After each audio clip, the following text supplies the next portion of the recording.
దేవుడి పట్ల అతి విశ్వాసంతోనూ ఉండను, అపనమ్మకంతోనూ ఉండను. ప్రశాంతంగా ఉండటం కోసం కొంచెం దీపం వెలిగించుకొని 2 కడ్డీలు వెలిగించుకుంటాం. ఇంకా ఆ అవకాశం కూడా లేనప్పుడు దండం పెట్టుకుంటాం. స్నానం చేసిన తర్వాత వెంటనే బొట్టు దేవుడి బొట్టు కంపల్సరీ పెట్టుకుంటాను. దండం పెట్టుకొని బయటకు వెళ్తాను. ఎక్కడ బయటకు వెళ్తాను దండం పెట్టుకొని వెళ్తాను. మళ్ళీ బయట నుంచి రాగానే కాళ్ళు కడుక్కొని కంపల్సరీ దేవుడిని చూస్తాను. మార్నింగ్ నిద్ర లేవగానే లేచి దండం పెట్టుకుంటాం. ఇట్లా చిన్న చిన్న నమ్మకాలు ఎవరికి వాళ్ళకి ఉంటాయి, అవి ఫాలో అవుతుంటాము. ఒక్కొక్కరి జీవితం ఒక్కొక్కలా ఉంటుంది. మనకు దేవుడు ఇంతే ఇచ్చాడు అనుకొని మన పని మనం చేసుకుంటా ముందుకు వెళ్తూ ఉంటాం. ప్రశాంతంగా ఉంటే చాలు అనుకుంటాను నేనైతే. మనకి ఎవరితో శత్రుత్వాలు వద్దు, మన పని మనం చేసుకుంటూ మంచిగా ముందుకు పోతే ఉంటాం.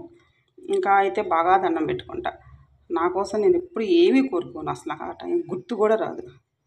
అంతా బాగుండాలి, అందరూ బాగుండాలి, ఈ 2 అయితే వస్తాయి ఎప్పుడు. ఆయా సందర్భాన్ని బట్టి దేశంలో కానీ ప్రపంచంలో కానీ ఏమైనా జరుగుతుంటే అది ఇలా జరగాలి మంచిగా అని కోరుకుంటా. ప్రశాంతంగా ఉండాలి, అందరూ ఎటువంటి గొడవలు లేకుండా అని ఇది మాత్రం కోరుకుంటాం. వ్యక్తిగతంగా వచ్చేసరికి నాకు అసలు గుర్తు కూడా రాదు, ఏం కోరుకోను. ఎందుకంటే అది మనకు అర్హత ఉంటే కంపల్సరీ ఆయనే మనకి తీరుస్తాడనమాట.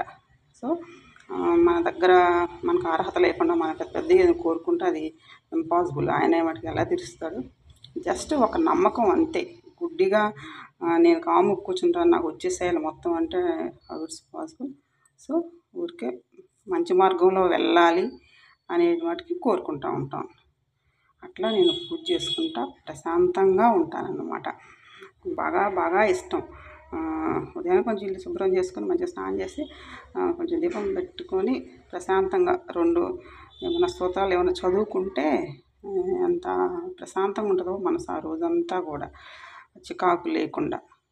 ఇంకా మనకి ఏజ్ పెరిగే కొద్దీ పేషెన్స్ పెరిగిద్ది, కోపం తగ్గిద్ది, అన్నిటిని అండర్స్టాండ్ చేసుకుంటూ ముందుకు వెళ్ళేటువంటి మనస్తత్వం అలవడిద్ది అన్నమాట.